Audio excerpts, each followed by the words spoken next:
I can't wait for you to tell me about that goat pit. After barely surviving her rich in-laws, Grace sits on the steps of the Ledomas mansion as it burns behind her. Soon, the police and paramedics rush in and try to question her, but her panic spirals out of control, she collapses, and they carry her away right away. During the ambulance ride, Grace suddenly stops responding, and the paramedics start CPR. As they fight to bring her back, Grace slips into the memories of that brutal night after her wedding. The Ledomas family had forced her into a hide-and-seek game, but this was never a harmless tradition. They hunted her like prey because they planned to use her in an ancient ritual. Still, she made it to dawn, survived, and won the game, which triggered the whole family to explode.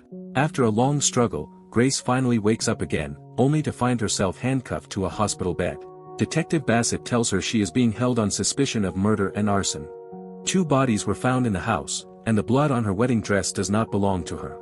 Right then, Grace's sister Faith arrives. The two have not spoken in 7 years, yet Faith is still listed as Grace's emergency contact. Bassett gives them a few minutes alone, but after that, he plans to take Grace to the station.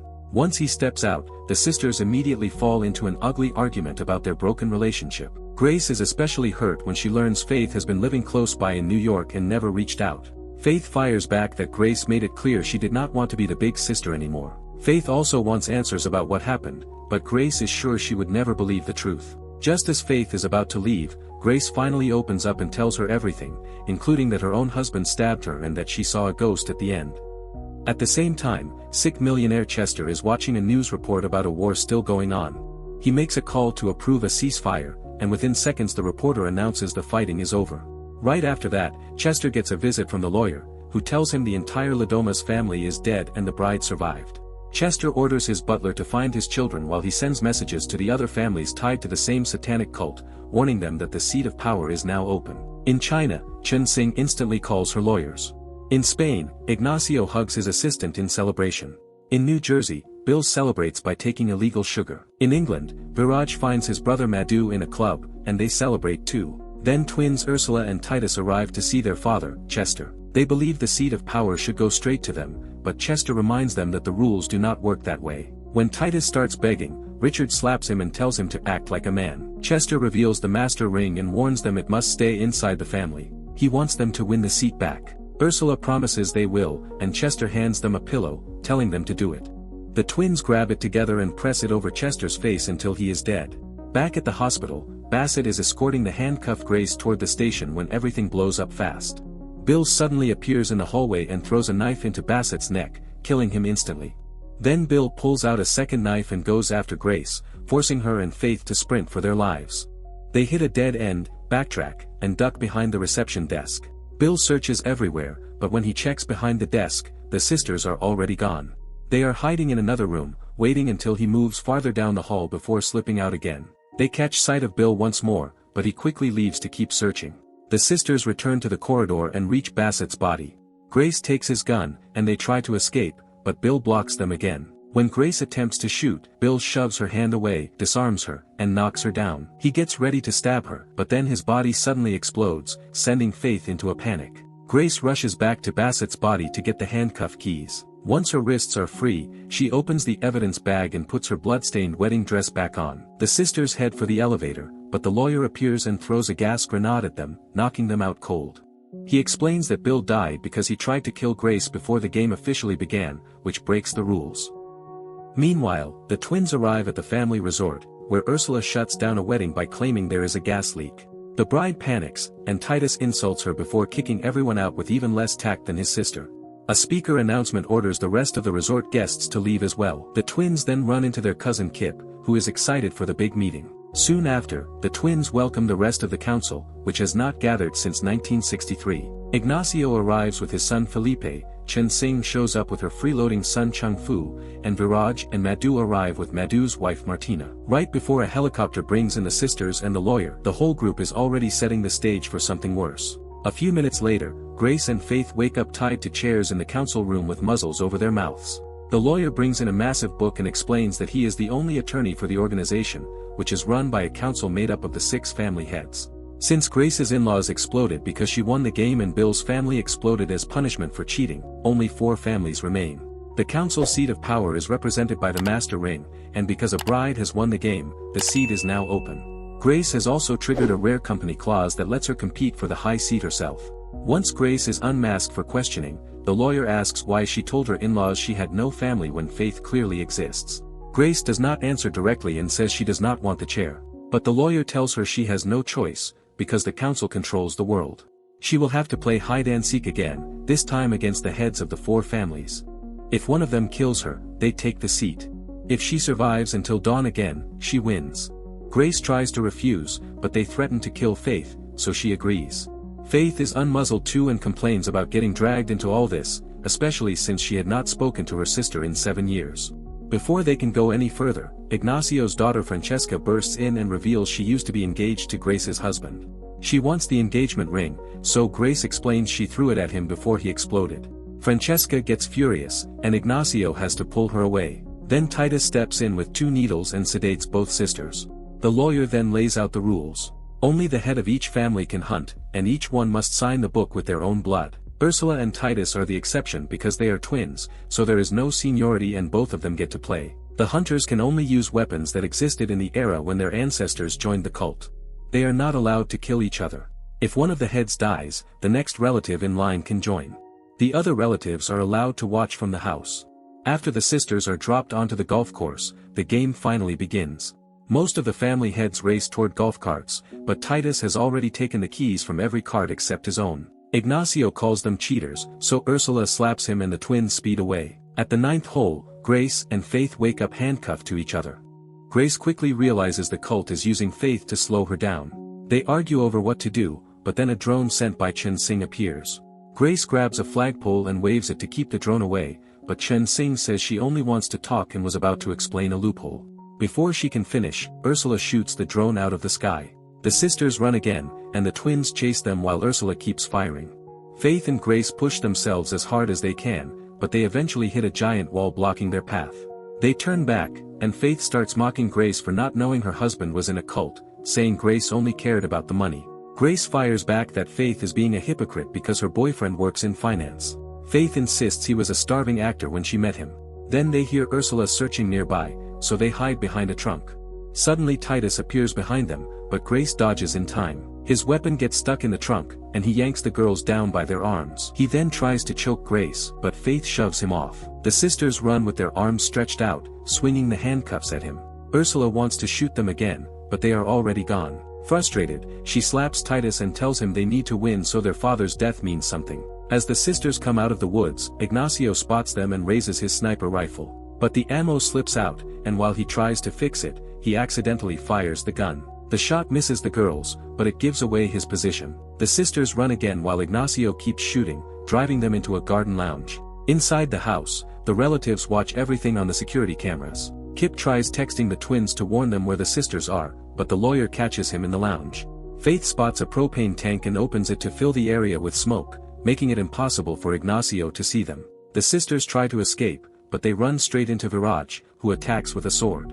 They bolt out of the lounge just before Ignacio accidentally shoots the tank, causing a massive explosion. Viraj is knocked out, and Grace ends up with several metal pieces stuck in her arm. The sisters keep running while Ignacio worries he may have lost because he killed Viraj. He is relieved when Viraj wakes up, but by then the girls are already gone. After running for a while, the sisters slip into the building through a back door and stop to rest. Faith starts pulling the metal pieces out of Grace's arm while distracting her from the pain by keeping her talking. Grace admits she dropped out of college and worked as a waitress until she met her husband. As Faith cleans the wounds with alcohol, Grace says she wanted to invite her to the wedding but could not find her. Faith says she would not have come anyway. Then they hear a door open and quickly hide.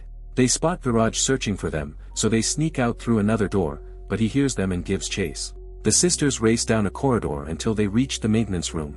The second they see a bandsaw, they switch it on to finally cut through the handcuffs. The noise leads Viraj straight to them, but when he gets to the next room, they are already gone.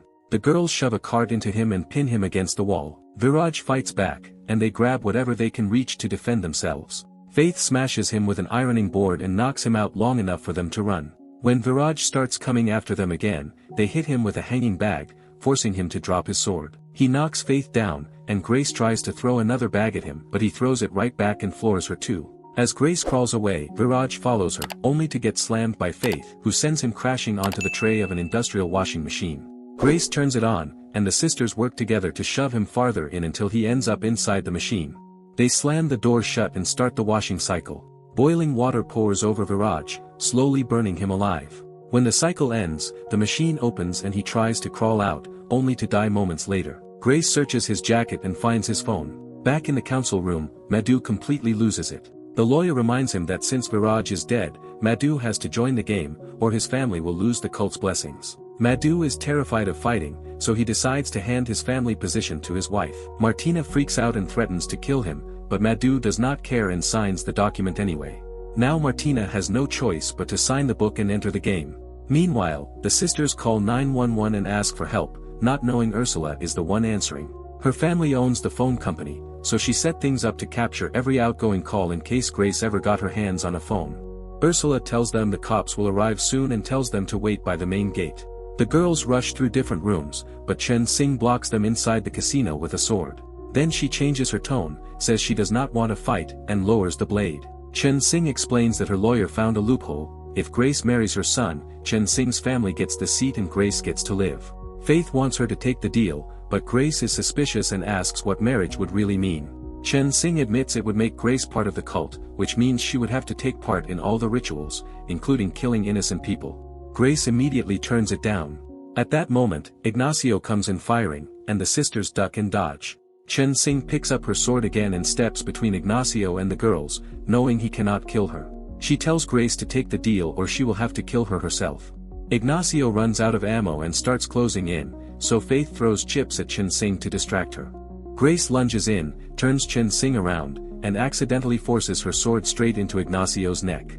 Chen Xing yanks the sword free in horror, but it is too late. Ignacio drops dead, and seconds later Chen Xing explodes, splattering blood across both sisters. In the council room, Chung Fu explodes too. After Faith grabs the sword, the sisters keep moving. Faith asks why Grace refused the deal, and Grace says she does not want to spend the rest of her life killing people. She also admits she hates taking risks, because the one time she did, she moved to New York and lost her sister. Faith snaps back that Grace did not lose her, she abandoned her. That finally breaks Grace open, and the whole truth comes out. The sisters were once in foster care. When Grace turned 18, she got a once-in-a-lifetime scholarship. Faith was only 15 and wanted Grace to become her legal guardian, but Grace did not think she could take care of a minor at that age. Her plan was to come back for Faith after graduating, but Faith never forgave her for leaving. They argue, and Grace says their foster parents were decent, so Faith was safer there. Faith insists she was abandoned. Grace sarcastically apologizes and says she is glad Faith has such a perfect life. That is when Faith finally breaks too and reveals she made up the boyfriend, does not live in New York, and works as a hostess. The sisters start roasting each other over their miserable lives. After that, they call 911 again, and this time Titus answers. He tells them to go to the gate because the cops will be there soon. The twins race there, thinking the sisters will be waiting, but Grace and Faith ambush them from behind. Faith smacks Titus with the sword and Grace grabs Ursula's gun. The sisters have now realized the voices on the phone from the beginning were the twins, and now they want the gate opened. Titus refuses and keeps insulting them, so Faith hits him again. Grace warns Ursula to cooperate or Titus dies, but Ursula does not care whether her brother lives. Titus desperately tries to turn the sisters against each other, but then they hear a car coming. Titus quickly disarms Faith and traps her, while Ursula fights Grace for the gun. The car turns out to be driven by Martina, who ignores everyone and blasts through the gate to escape. Faith headbutts Titus free and starts running, but she freezes because she is worried about Grace. Grace keeps yelling for her to go while Ursula beats on her and drives a huge nail into her shoulder.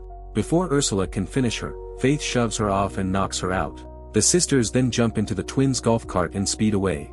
In the council room, Madhu says he wants to join the game, but the lawyer points out that Martina is still alive, meaning she is now the head of the family and still controls all of Madhu's assets. Then Francesca signs the book to take over for her dead father. Soon the sisters make it back inside the house. Grace painfully pulls the nail from her shoulder while Faith rummages through the guests' abandoned bags and finds pepper spray and medicine. Grace yells at her for not leaving when she had the chance, and Faith brings up the abandonment again. They argue some more, and Grace says she was right to leave back then. Faith is hurt and storms out. Grace takes the medicine with wine and then completely falls apart. When Grace decides to go after her sister, Francesca blocks the way and fires a rocket launcher. She is holding it the wrong way, though, and the rocket blows up in the other room. Then she charges directly at Grace, but Grace blasts her with pepper spray. Francesca turns and sprays her back, so both of them end up blind. Their punches miss everything. Grace manages to grab the cake topper but stabs a human-sized picture by accident. After crashing into each other and into random objects a few times, Grace finds some water and washes her eyes. Francesca tackles her and lands a few punches before reaching for a microphone stand. Grace stops her with another tackle, grabs a keyboard, and smashes it into Francesca's face. In the corridor, Faith decides to go back, only to be knocked down by Titus. He steps on her hand and asks about Grace, so Faith pretends Grace is gone. Titus does not buy it and headbutts her, barely reacting when Faith hits him back. He throws her around while saying she has only been good for slowing her sister down. Faith manages to hit him in the groin and runs, but Titus chases her down, throwing and kicking her again and again. Just as he is about to kill her, Ursula steps in and says Faith is not part of the game. Titus hits her too, but Ursula finally talks him down by pointing out they can use Faith to reach Grace. At the gate, Grace looks for her sister when Titus starts speaking through the speakers. He tells her they have Faith, and if Grace does not come back in 10 minutes, they will kill her. Faith begs her to run without her before Titus hangs up. Grace then notices a gun in a guard hut, breaks in, and steals it. When Grace returns to the house, Francesca is waiting for her, but Grace drops her with 2 clean shots. The gunfire makes Felipe sign the book before running off. Grace searches the house and finds Madhu, who swears he is out of the game and runs too. Then Grace shoots through the council door and storms in, demanding to know where Faith is. Kip insists he does not know. Felipe comes back with 2 guns and opens fire, forcing Grace to flee into the kitchen. She realizes she is out of ammo and hides inside the fridge. Then Titus smashes Faith's face against a window and threatens to kill her. In desperation, Grace asks Titus to marry her to end the game, and the lawyer confirms the loophole is real. Titus accepts. Grace steps out and hugs Faith as they apologize to each other. After that, the servants wash the sisters and give them clean clothes. Ursula talks to Grace and says she never wanted to hurt her, but she had to follow the rules. She also admits she is scared because her brother has lost control, so she wants to team up with Grace to keep him in check. But then they realize Titus heard everything. He grabs Ursula by the neck, chokes her, points out there are no rules against killing your own family, and breaks her neck. Moments later, Grace is taken down to the basement, where a bunch of creepy cult members are waiting. The lawyer opens a hatch in the floor and starts the ceremony as a goat is brought in to be sacrificed. Titus and Grace both drip blood into a little bowl, and the lawyer mixes it into the quill so they can sign the book. After a few tense words, they are officially married, and Titus kisses Grace. The lawyer announces that the high seat belongs to Titus, who takes the master ring while everyone celebrates. But Grace is already moving. She grabs the quill and stabs Titus in the neck, then drives it into his chest again and again. She takes the master ring and points out that killing your own family is not against the rules. Faith kicks Titus down the hatch, where he gets impaled on a horn. Then Grace puts on the master ring and orders everyone to their knees. She uses her new power to remove herself from the organization. The lawyer explains that whoever is wearing the ring at dawn will be the next leader, and dawn is only 3 minutes away. Grace throws the ring into the hole full of bodies, and Felipe instantly jumps in after it. The rest of the cult follows, along with even a servant, all of them scrambling for power. That leaves only the sisters and the lawyer behind while the people below tear each other apart over the ring. Grace even tosses a knife down to make the chaos worse. When dawn finally arrives, everyone in the pit explodes, spraying blood everywhere. Then someone starts celebrating. It is Madhu, who has been hiding on the stairs the whole time. He walks toward the sisters, only to explode too after seeing a ghost above the altar. The sisters leave with the goat, finally ready to begin a new life together. Make sure to subscribe, like, and comment for more wild stories like this.